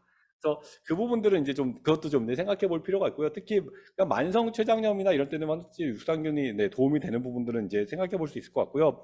그래서 지난 시간에도 유산균들이 이런 염증성, 그러니까 장의 리키거 신드롬, 이제 세는장 증후군이나 이런 것들이나 장에 이제 문제가 생겼을 때 어떤 식으로 얘네들이 프로텍션을 해주는지에 대해서 말씀드려서 유해세균들 억제해주고 장 여기 이제 그 이제 뭐라지? 점액들 분비 촉진시켜서 외부 것들이 들어오지 못하게, 먼저 이제 정착해서 외부 세균들이 정착하지 못하게, 그리고 이 단백질 이제 서로 연결해주는 단백질들 분비 촉진해서 얘네들이 인텍트하게 서로 붙어 있을 수 있도록, 그리고 내부에서는 염증을 억제시켜주는 부분들, 그래서 얘네들이 들어오지 못하도록 막아서 이제 정상적으로 유지하는 부분, 이런 것들에 말씀드려서 아까도 말했지만 췌장염이 단순히 췌장의 문제 이슈보다 췌장으로 인해서 간, 신장, 뭐 장, 심장 이런 식으로 이제 다른 것들이 영향들을 받고, 특히나 이제 이게 뭐지? 장 쪽에 영향을 많이 받기 때문에요. 이런 그 유산균에 대한 적용들이 이제 필요할 것 같고, 그래서 지난번에 뭐 잠깐 프로5A들이 어떤 식으로 이런 것들을 좀 도와줄 수 있는지에 대해서도 한번 설명드렸던 부분들이고요. 네, 이것들은 넘어가고, 자, 소화효소제 관련돼서는 한번 이렇게 생각해 보면은 소화효소제 많잖아요. 그리고 질문들, 이 소화효소제 어때요? 뭐 이런 것들 되게 질문이 많은데, 뭐 소화효소제는 이제 쓰시면 되는데요. 자, 소화효소제에 대해서 이제 좀 생각해 볼 게, 최근에는 너무 소화효소제들을 광고를 심하게 하는 것 같아요. 그러니까 무슨 얘기냐면, 뭐 겨울철에 우리 아이의 소화효소가 막 떨어진다느니, 소화효소를 안 먹으면 큰일 난다더니, 그래서 뭐 필수로, 근데 건강한 애들도 먹으라 이거죠. 네. 왜 안 먹냐? 소화효소 먹어야 된다. 뭐 이제 이런 식으로 막들 해서, 근데 제가 그래서 또 열심히 논문을 뒤져보면 재미있는 논문에는 건강한 애한테 소화효소제를 먹었을 때 과연 어떤 변화가 있을까라는 거였어요. 그래서 건강한 애한테 소화효소를 먹으면은 정말 훨씬 더 소화도 잘 시키고 막 그럴까? 근데 네, 전혀 아니었습니다. 네. 그러니까 무슨 얘기냐면은 정상적으로 애가 소화를 더 준다고 막 이게 애가 소화효소 뭐 이게 막 더 흡수가 되고 막 이런 부분들은 좀 도움이 될 수는 있을지 모르겠지만 네. 기본적으로 유의적으로 뭐가 나오지는 않았던 부분들이 있고요. 또 하나는 수의사들끼리도 막 하도 요즘에 이제 소화효소 뭐 안 먹으면 그래서 막 소화효소를 건강한 애도 먹어야 되고 막 이런다 그러니까 이제 또 반론들이란 게 야, 니네 소화효소 막 먹고 뭐 그러니까 소화효소를 먹으라는 거에 그 일반 그 이제 뭐지 광고의 근거는 이런 거예요. 뭐 니네 그 조리 뭐 익스트루딩 이런 거에서 이제 다 열가공해 가지고 이렇게 만든 그 제품이기 때문에 소화효소, 그러니까 효소제도 이런 게 없고, 그래서 이제 이거는 효소제를 첨가해 줘야 된다. 그런 컨셉인데, 솔직히 말씀드리면, 그 소화효소제는 뭐 우리 몸에서 나오는 거잖아요. 네. 그리고 오히려 이제 그 쿠킹 해가지고 열강으로 다 날아간다고 뭐 이렇게 하는 부분들은 조효소에 대한 뭐 이제 비타민들 뭐 이런 것들 미네랄 이런 것들에 대한 것들이 훨씬 더 얘네들도 이제 소화나 이런 것들에 또 같이 작용들 해주니까 그래서 그런 부분이 좀 중요할 것 같은데 그래서 이제 어떤 말로냐면은 야 니네 진짜로 소화 효소가 필요한 부분은 EPI 아까 왜 효소가 분비가 덜 되는 거 말했잖아요. 니네 EPI 케이스 얼마나 봤어? 막 이런 부분인 거죠. 내가 그 진료하면서 내가 10년을 봤는데 EPI 케이스 정말 가끔 본다. 뭐 이런 거예요. 그래서 EPI 같은 경우는 진짜 이제 엑소크라인 판크레이스 왜 아예 췌장효소 부전증 정도 나오면은 애들이 이래요. 완전 피골이 상접. 저 병원에 있을 때 네, 본 케이스인데 완전 피골이 상접하죠. 네. 그러니까 먹어도 소화가 하나도 안 되니까. 네, 그리고 이런 지방변들 그리고 이제 이제 현미경으로 보면은 이런 그 지방 그 공포들이 막 보이고 이제 이거는 이제 그 키트 가지고 측정해서 이제 확진하는 부분들이고요. 그래서 진짜로 이런 케이스를 볼 확률이 얼마나 있냐 뭐 이제 이런 얘기들 때문에 효소에 대해서 이제 또 얘기들이 또 서로들 뭐 의사들끼리도 하는 부분들인데요. 사람은 그럼 어떻게 하지? 하고 이제 좀 찾아봤더니 사람도 마찬가지예요. 사람도 이제 이런 효소제 이제 주는데 그럼 효소제 주는 게 정말 이런 복통 그러니까 이런 그 여러 가지 것들에 이제 효과가 좋게 나타나서 이걸 주는 거냐 했을 때 실질적으로 전체를 봤을 때는 그렇게 크게 유의하게 뭐 뭔가를 도움이 되는 것 같진 않다라고 하지만 그렇지만 결론이 뭔가 봤더니 그럼에도 불구하고 일단 하나는 소요소를 이렇게 주문해서 어쨌건 통증이나 이런 것들 좀 이제 낮춰줄 수 있는 부분들도 생각해 볼 수 있고 또 하나는 소요소를 준다 그러니까 뭐 이게 뭐 많이 준다고 문제가 생기는 것도 아니고 그렇기 때문에 갈 때 뭐 특별히 줄 것도 없고 그러니까 소요소 줘라 줘서 뭐 나쁜 거 없지 않냐 네 거의 네 그런 분위기였습니다 네 논문의 톤은 그랬어요 그래서 여기도 뭐 잃을 거 없지 않냐 그래서 소요소제 같이 줘라 근데 실제로 조금 더 들어가다 보면요 조금 생각해 보면요. 왜 자꾸 이런 얘기를 제가 드리냐면은, 너무 많은 분들이 소화효소제를 약으로 생각하시는 부분들이 있어요. 이런 거죠. 췌장염이다 하니까, 췌장염 치료 약으로 소화효소제를 먹이는 거죠. 근데 치료약이라고, 네, 이렇게 접근하는 거는 아닌 것 같습니다. 네, 이거는 어떤 정말 보조적인 생각을 생각해 봐야 될 것 같은데요. 자, 왜 그런가 한번 볼게요. 자, 하나는 우리가 이제 실질적으로 죄송해요. 영어가 너무 많이 써 있죠. 네. 근데 제가 뭐 이 논문을 다 번역할 이슈는 아니라서 제가 말로 다시 한번 더 설명을 드려보겠습니다. 자, 우리가요. 이제 제일 아까 왜 그 광고나 이런 거 효소제 뭐 추천하는 광고들이 뭐였냐면은 너희 나이 들어가면서 소화 효소도 떨어지고 나이 들어가면서 소화도 잘 안 되고 그러지 않냐? 그쵸. 저희 왜 나이가 들어가면서 소화력들 다 많이 떨어지시는 것 같죠. 근데, 어, 논문에서 되게 재미있는 걸 한번 해봤는데, 진짜로 나이가 들어가면서 뭐가 떨어지냐를 한번 봤어요. 무슨 얘기냐면은, 그죠. What really decline with age? 그러니까 정말 나이가 들어서 뭐가 떨어지는 거냐? 소화 관련해서. 근데 이렇게 쭉 봤는데 오히려 소화 효소들에 대해서는 크게 뭐 차이들이 없는데 그 담즙 분비에 대해서 나이에 따라서 굉장히 차이들이 좀 많이 났습니다. 그러니까 무슨 얘기냐면은 나이가 들어가면서 아까 왜 특히 지방 있잖아요. 지방이 왜 담즙이 같이 분비되면서 이것들이 유화되고 이것들이 소화효소를 작용하면서 소화가 잘 쉽게 돼야 되는데 이런 부분들이 떨어지다 보니까 소화효소제가 아무리 많다고 해도 이런 담즙이나 이런 부분들이 부족하게 되면은 지방 분해가 제대로 잘 안 일어나게 되고 그럼 지방 분해가 제대로 안 일어나면 속이 더부룩해지고 그래서 우리가 왜 지방이나 이런 것들 많이 먹으면 속이 더부룩한 이유가 그래서 실질적으로 정말 유의 있게 나이와 따라서 이제 좀 감소한 부분들은 이 부분들을 이제 많이 얘기하고 있고요.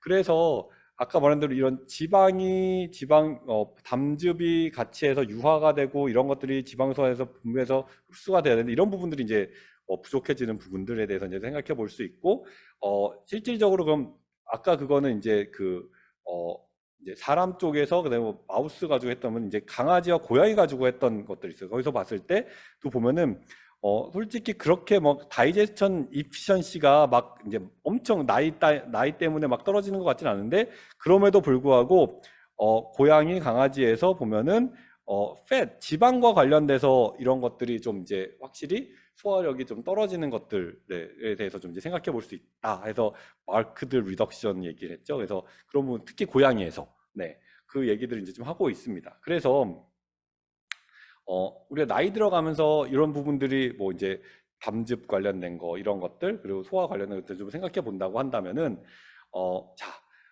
말씀드렸지만 소화 요소제가 췌장염을 뭐 어떻게 막 확 바꿔준다?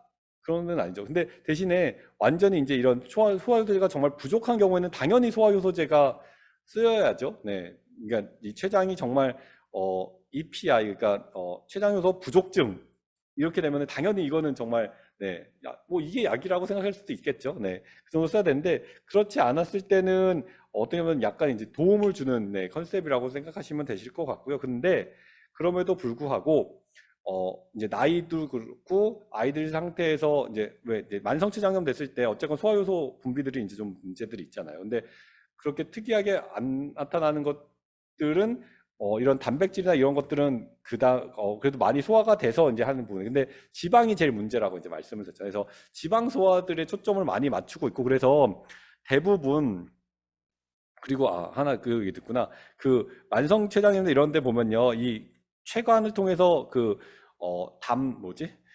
pH가 높은 이런 중탄산 이온이 높은 액이 나와서 작용을 해줘야 이 라이페이즈, 그러니까 이제 특히 지방분해 요소가 산성에 되게 약하거든요. 그래서 위에서 산성이 되게 낮은 애들과 음식물이 내려오는데 얘네가 pH가 제대로 그러니까 높아지지 않으면, 그러니까 너무 강산성이면은 이 라이페이즈 제대로 작동을 안 하거든요. 그렇기 때문에 이것들을 고려했을 때 만성췌장염 같은 경우에 이 지방과 관련된 소화에 대해서 되게 좀 신경 쓰는 부분들이라서요. 그래서 아까 보면은 이런 만성췌장염에서는요 주로 지방 소화에 되게 초점을 맞추고 있고 또 많이 쓰는 것들이 아까 왜 위산이 너무 과해서 지방 분해 요소가 제대로 작용 못하는 경우들이 있다고 그랬잖아요. 그래서 이런 위산 좀 억제해서 pH를 좀 너무 낮지 않게 해주는 것들 약들도 같이 쓰기도 합니다. 그리고 사람에서 쓰는 소화제들 대부분 보면요. 이 판크레아틴 이제 돼지 유래, 췌장 유래 이제 이런 지방 분해 효소들 이제 쓰는데 이거 가지고 좀 부족하다고 느끼기 때문에 지방 분해 효소를 따로 넣는 소화 효소제들이 많아요. 여기도 그렇고 왜냐면 아까도 이제 이 지방 요소가 먹었을 때 위에서 되게 많이 또 불활화돼 버리는 경우들이 많기 때문에 지방에 관련돼서 소화들이 떨어지는 경우들이 많거든요. 그래서 보시면은 이런 아까 판크레아틴 이런 것들 같은 경우가 이제 좀 논쟁이 되는 것들은 위에서 너무 많이 이제 파괴가 되는 부분들에 대해서 이제 얘기를 하고 있고 그런 부분들 그리고 이제 그럼에도 불구하고 아까 이제 최장 효소 공급이 복통을 좀 감소시키는 부분들 뭐 기존까지는 제가 뭐 설명 안 드려도 될 것 같고요. 그런 부분들이 있기 때문에 이제 충분히 보조제로서 이제 쓸 수 있는 부분들이 있습니다.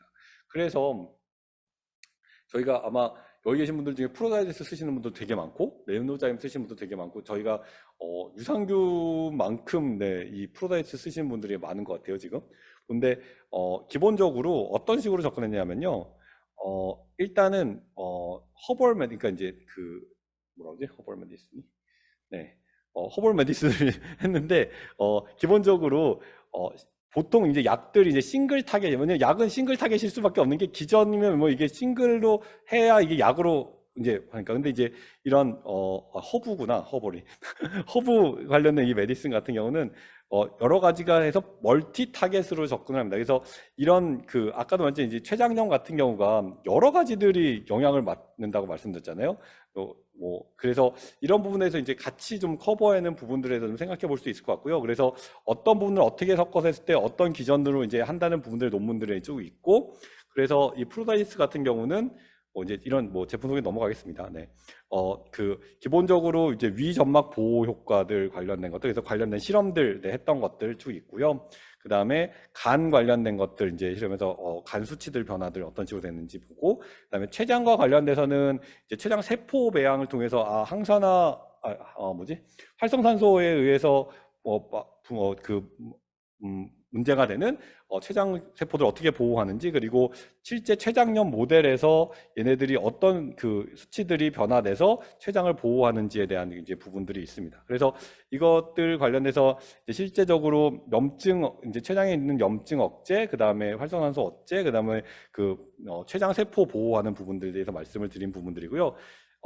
이제 가장 큰 차이는 아까 말씀드린 대증 치료가 이제 초점인데 프로다이스 같은 경우는 약간 췌장 내에서의 항산화와 항염증 효과를 통해서 췌장 세포 보호 효과를 초점을 맞추고 있습니다. 그래서 실질적으로 이제 대증 치료하는 것에 비해서 이제 프로다이스 효과들이 좀 많이 나타나는 이유가 이제 그런 이유고요. 그래서 실질적으로 아마 여기서 써보신 분들이나 후기 보신 분들은 알겠지만 그 아까 이제 진단하기 위해서 FP나 CPL 하잖아요. 근데 이제 그것들이 굉장히 잘 떨어지는 것들도 많이 보실 수 있고 실질적으로 솔직히 수치가 높다고 증상이 심하고 낮다고 증상이 안 심하고 이렇지는 않거든요. 어떤 이상 되면은 아이에 따라서 어떤 이상되는 수치에서는 낮아도 증상이 되게 심한 애가 있고 높아도 별로 적응해서 증상이 안 높은 애가 있는데 결국은 이런 거 먹으면서 수치들이 어느 식으로 유지가 되고 그리고 아이가 어떤 정도의 활력을 해서 이제 그 생활이 이제 어떻게 적응되고 있는지 그쪽을 이제 보는 부분들이 좀 많은 부분들이고요. 그래서 아마 프로데스의 뭐 후기들은 워낙 많이 뭐 보실 테니까 네, 그런 식으로 생각해 보시면 되실 것 같고 그 다음에 아까 왜 이제 효화 효소제들 좀 말씀드리면은 효화 효소제 같은 경우는 그 이제 단백질, 지방, 탄수화물 이것들이 이제 분해서 흡수된다고 말씀드렸잖아요. 근데 이 레노자인 같은 경우는 이제 저희가 초점 맞춘 부분이 어떠냐면 뭐 탄수화물, 지방 효소들은 넣는데 이 지방 분해 효소에 대해서 좀 이제 고민을 많이 했고 그래서 지방 분해 효소에 좀 이제 위에 펩신이나 이런 그 위에서 불활화되는 부분들을 최대한 억제할 수 있는 저항성이 있는 그 효소제를 찾느라고 좀 이제 서치했던 부분들이고요. 그래서 그런 특수 이제 지방 분해 효소들 넣었을 때 이 유화제와 같이 저희가 이제 왜 그 보시면은 이 레노자인 같은 경우는 유화제 하신 레시틴하고 같이 이제 들어가 있거든요. 그래서 같이 했을 때 훨씬 더 좋은 그 이제 흡수율 효과들을 볼 수 있는 부분들이 있었고요. 그래서 이 레시틴하고 같이 이제 복합적으로 돼 있는 부분들하고 그 다음에 이게 췌장의 이슈뿐만 아니라 이제 장에도 이슈 말씀드렸잖아요. 그래서 장 쪽에도 같이 이제 이것들 환경을 개선시킬 수 있도록 아까 제일 처음에도 말했는데 프리바이오틱스 기능성 프리바이오틱스와 베타글루칸 이런 걸 통해서 장점막을 좀 이제 안정화시키는 부분들에 대해서 했습니다. 그래서 그런 부분들이 같이 있기 때문에 이런 그 기능성 프로바이오틱스들이 안에서 어떤 유산균 이제 비피더스 이런 것들을 활성화시키는 부분들이나 실제로 암모니아나 이런 것들을 저감시켜주는 부분들, 변 상태 개선 부분들에 대해서 좀 이제 봤던 부분들이고요. 그래서 뭐 레노자임하고 이런 부분들은 네, 노령견에서 특히 지방 관련된 소아들, 췌장염, 신부전, 만성질환 있는 애들, 네, 이런 애들에서 충분히 네, 잘 쓰실 수 있어서요. 저희가 보통 추천하는 이제 프로토콜은 이제 그 프로다이제스트와 레노자임을 함께 쓰는 프로토콜 많이 말씀드리고 이거 하나만씩 이거 하나만 가지고 조절하신 분들도 많거든요. 근데 일단 기본 컨셉들 자체는 왜냐하면 얘는 췌장과 위 간을 보호해주는 역할을 하면은 얘는 실질적으로 이제 외부에서 그 효와 효소들이나 그다음에 장 관련된 것들 이제 환경들 개선시켜주는 부분들에서 두 가지를 같이 네, 쓰는 것들을 보통 많이 추천을 해드리고 있습니다. 자, 와, 역시 예상대로 이게 원래 2시간짜리 강의니까 더 내용을 다 뺐는데도 불구하고인데 지난번과 마찬가지로 네, 유산균 막 하고 이제 항산화제는 간단했잖아요. 제가 염증성 장염은 간단하게 한번 그냥 설명할게요. 왜 염증성 장염까지 제가 같이 이 토픽에 넣냐면은 기본적으로 염증성 장염 같은 경우는 뭐 장내 염증성 세포가 침윤돼서 이렇게 장이 이제 두꺼워지는 부분들인데요. 말씀드린 대로 구토, 설사, 체중 감소, 점액변 이것들이 그냥 일반적으로 아까 말한 췌장염이나 그런 게 똑같잖아요. 임상 증상들이. 그래서 솔직히 제일 많이 헷갈리는 부분들이 특히 고양이들이요. 이제 왔었을 때 만성 구토나 만성 설사나 이런 거 할 때 얘가 이게 지금 염증성 장염이 이슈인 건지 췌장염이 이슈인 건지 네. 이것들이 좀 이제 헷갈리는 부분들이 많아요. 그리고 이것들 때문에 그냥 이제 췌장염 관련해서 하다가 이게 장염도 같이 관리해야 됐구나 이런 거 듣고 장염만 생각하다가 왜냐면 그 이제 염증성 장염이나 이럴 때 보면은 스테로이드제 쓰거든요. 근데 이 스테로이드제가 또 이제 췌장염에선 또 이슈가 되니까 그래서 그런 부분에 대해서 이제 생각을 해볼 수 있는 부분에서 제가 이제 같이 넣었던 부분들이고요. 마찬가지로 IBD라고 이제 말할게요. 네, 염증성 장염. 네, 특발성 워낙 이제 그 원인들 원인 모르게 많으니까 유전적인 요인들, 환경적인 요인들, 음식물에 대한 요인들, 그다음에 뭐 세균과 관련된 거, 면역 관련된 뭐 얘기들 하지만 일단 특발성으로 얘기하고 특히 많은 애들이 이제 이 저먼 셰퍼드에서 이제 이 염증성 장염 같은 경우는 많이 얘기가 하고 있습니다. 그리고 치료 같은 경우는 그 아까 말한 대로 이제 이게 이제 염증 그리고 면역 반응 이러다 보니까 식이 조절이 이제 되게 제일 중요한 부분들이고 그래서 저알러지식 아니면은 얘가 잘 접해보지 못한 단백질 이런 식으로 이제 식이 조절 그리고 특히 뭐 췌장염과 똑같지만 굉장히 잘 소화 흡수될 수 있는 애들 그런 것들은 이제 식이 조절하는 부분들이고요. 그 이제 약물 같은 경우는 아까 말한 대로 이제 장내 세균총들이 변하다 보니까 유해 세균들이 많이 증식하다 보니까 그거에 대한 항생제 그리고 염증 세포들이 침윤돼서 하다 면역 관련된 거니까 스테로이드제, 면역 억제제들 이런 것들 쓰고 그다음에 유산균과 이런 비타민 것들이 이제 흡수들이 떨어지니까 관련된 것들 그리고 예후는 이게요 하나 주의하셔야 되는 게 쓰면 한두 달 이렇게 쓰면 되게 좋아져요. 되게 좋아졌구나 하고 끊어요. 그러면은 또 나와요. 또 할 때는 또 이게 잘 조절이 안 되는 경우도 있어요. 그러니까 무슨 얘기냐면은 증상이 일단 왔다 갔다 하기도 하지만 처음에 잘 조절된다고 너무 약을 일찍 끊어가지고 네 재발하는 경우들이 많거든요. 그래서 이거는 솔직히 그냥 거의 평생 관리 네, 한다고 생각하셔도 되고 약물 같은 경우는 물론 이제 한 보통 6개월 네, 이 정도 쓰고 보통 이제 줄이고 끊고 하는데요. 그래도 계속적인 관리들은 이제 또 필요한 부분들이 있습니다. 그래서 얘네들이 뭐 그냥 금방 이렇게 딱 사라지고 이런 부분들이 아니고 근데 자 IBD 그냥 설명드렸잖아요. 근데 IBD일 때 도대체 장에서 무슨 일이 벌어지냐라는 걸 좀 한번 생각해 볼 수 있는데요. 자 이거는 이제 지난번 유산균 하면서 말씀드렸던 부분들이니까 그냥 되게 빨리 넘어가도 될 것 같습니다.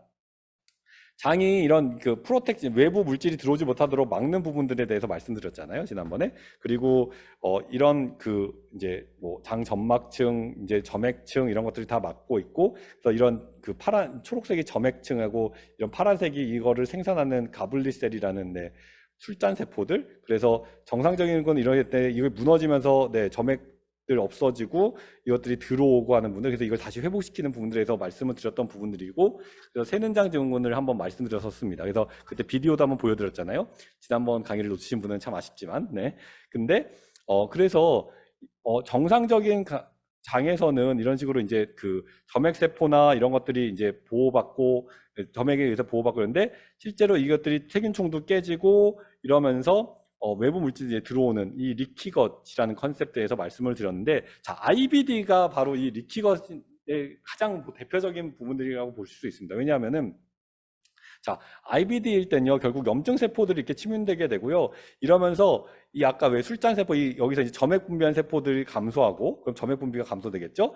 그리고 이 세포들을 이어주는 단백질들이 감소하면서 이 세포들 사이들이 벌어지겠죠? 그리고 여기를 이제 외부 물질 들어오지 않게 막는 항체들이나 이런 나쁜 애들을 막아주는 이런 이제 물질이나 이런 것들이 감소되고, 그러면서 염증성 사이토카인들 증가하고, 그다음에 세균총들 깨지고, 안에 있는 단백질들 막 쏟아져 나오면서 알부민 수치나 이런 것들도 뭐 떨어지고, 영양분 흡수 문제도 떨어지고, 네, 이런 식의 이제 문제들이 발생을 하기 때문에, 그리고 아까 기본적으로 이제 나쁜 박테리아들이 오버그로스 되면서 문제되고 염증 반응들이 일어나고 이제 말씀드렸잖아요.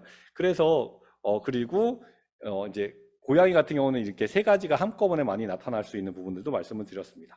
그래서 약물들을 아까 말씀드린 대로 이제 박테리아 오버그로스 되니까 나쁜 애들이니까 항생제를 써야 되고, 면역 억제제를 써서 이런 염증성 이제 면역 반응을 침윤하지 못하도록 해야 되고, 식이 조절해서 하이포 알러제닉 주고, 이제 다른 장기들 이제 영향받은 것들을 또 관리해주는 이런 식의 이제 치료가 들어가는데, 문제는 자, 어떠냐면은 빨리 넘어가야 되니까, 네, 자, 박테리아 오버그로스에서 이제 항생제 쓰잖아요. 근데 항생제를 계속 쓰다 보면 이제 유익균도 결국 문제가 생기잖아요. 그래서 유익균까지 해서 이제 장 세균총을 완전히 이제 좀 또 문제가 생기는 것들, 그리고 스테로이드제 써서 이제 이렇게 두꺼워진 것들이 이제 이렇게 가라앉아지는데, 아시겠지만 스테로이드를 장기간 쓸 경우에 또 호르몬에 의한 부작용들에 대해서 또 생각해 볼 수 있을 것 같습니다. 그래서 그런 것들을 이제 물론 용도를 그래서 이제 점점 이제 줄여가면서 이제 가장 적은 용량에서 얘가 관리될 수 있는 부분으로 맞춰가는 부분들이 있어요. 그래서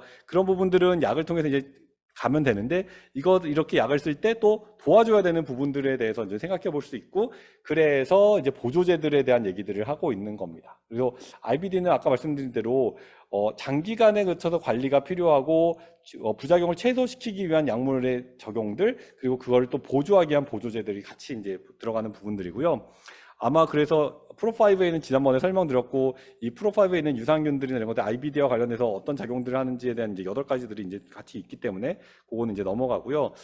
저희가 이제 IBD에 대해서 초점 맞춰서 따로 개발한 거는 이제 IBD옥스라는 제품이 있고, IBD옥스의 이제 것들은 이제 특허도 되어 있고, 논문에도 이제 실려가지고 이제 검증도 받았고, 그다음에 이것들 할 때 실질적으로 이제 염증성 장염을 일으킨 다음에요. 그러니까 대장염을 일으킨 다음에 그러니까 아까 보셨던 이것들이 저희가 똑같은 원료를 어떤 극성을 걸었냐, 뭐 물에서 추출했냐, 그러니까 알코올에서 추출했냐, 어떤 온도에서 추출했냐, 뭐를 처리했냐에 따라 비극성이냐 극성이냐에 따라서 완전히 결과들이 틀려지기 때문에 거기에 맞는 것들을 좀 찾아내는 것들이 이제 이슈고요.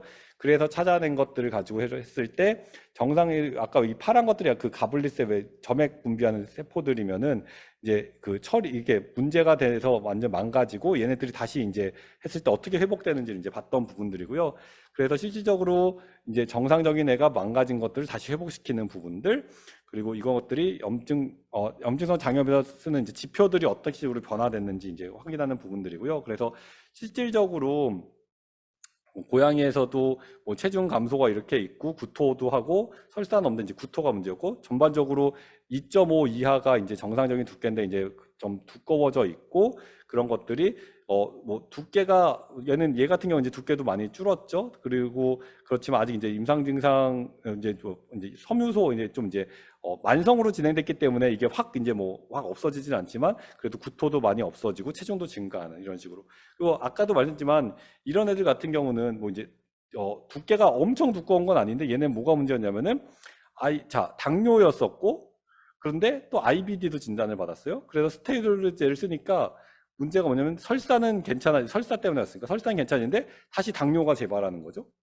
그래서 얘 보니까 몸무게도 많이 빠졌었고, 얘는 소장성 설사가 심했고, 스테로이드 쓰면은 정상 변이 됐는데 당뇨하면 또 중단되고, 그래서 이 스테로이드 중단이면 또 소장설사가 계속돼요. 그래서 근데 당뇨가 있어서 계속 또 쓸 수도 없고, 그런 경우에서 이제 얘 같은 경우도 보시면은 소장벽이 막 엄청 줄어들진 않았어요. 근데 아까 말했지만 이게 이제 만성으로 진행되면서 벽 자체가 막 확 줄어들고 이런 거는 이제 초기는 그럴 수 있는데, 만성이나 이런 증은 이제 그렇게 막 많이 줄어들지 않지만 대신에 임상 증상들이 이제 좀 많이 개선되는 거, 구토도 잡히고 변도 이제 완전히 뭐 이제 뭐 100%막 잡힌 건 아니지만 그래도 연변은 많이 잡힌, 네, 활력도 괜찮아요. 이런 식으로 쓸 수 있기 때문에 어떤 스테로이드나 이런 부작용들의 이제 분명히 약은 써야 됩니다. 네, 약은 이거 약 안 하고 이걸로 할 게 아닙니다. 네, 약은 약으로. 네, 근데 그 약을 이제 최소 용량으로 하면서 이제 보조제들이 같이 들어가면서 이제 같이 영향을 주는 부분들이고, 그리고 약이 이제 끊고 또 이제 유지하는 부분들도 있기 때문에요. 그런 부분에 대해서 좀 생각을 하실 부분이 있다고 생각이 듭니다. 그래서 한번 전체적인 내용을 쭉 한번, 네, 다뤄봤습니다. 그래서 뭐, 네, 1시간 25분 걸렸네. 네, 어떠셨는지 모르겠는데요. 아까도 처음에 말씀드렸지만 이제 이게 이제 세미나 자체가 이제 수의사들 대상으로 많이들 하다 보니까 좀 영어들이 많았던 부분들도 좀 죄송하고, 그리고 내용들이 많다 보니까 좀 이렇게 압축해서 말씀드리는 부분도 좀 많았는데, 그래도 한번 그냥 이런 식으로 수의사들 생각하고 이런 식으로 뭐 생각해 볼 수 있구나 하고 한번 생각해 보는, 네, 어, 요번 세미나의 제목처럼 Think Like That처럼, 네, 생각해보는 시간이 됐었으면 좋겠고요. 함께 해주셔서 너무 감사드리고,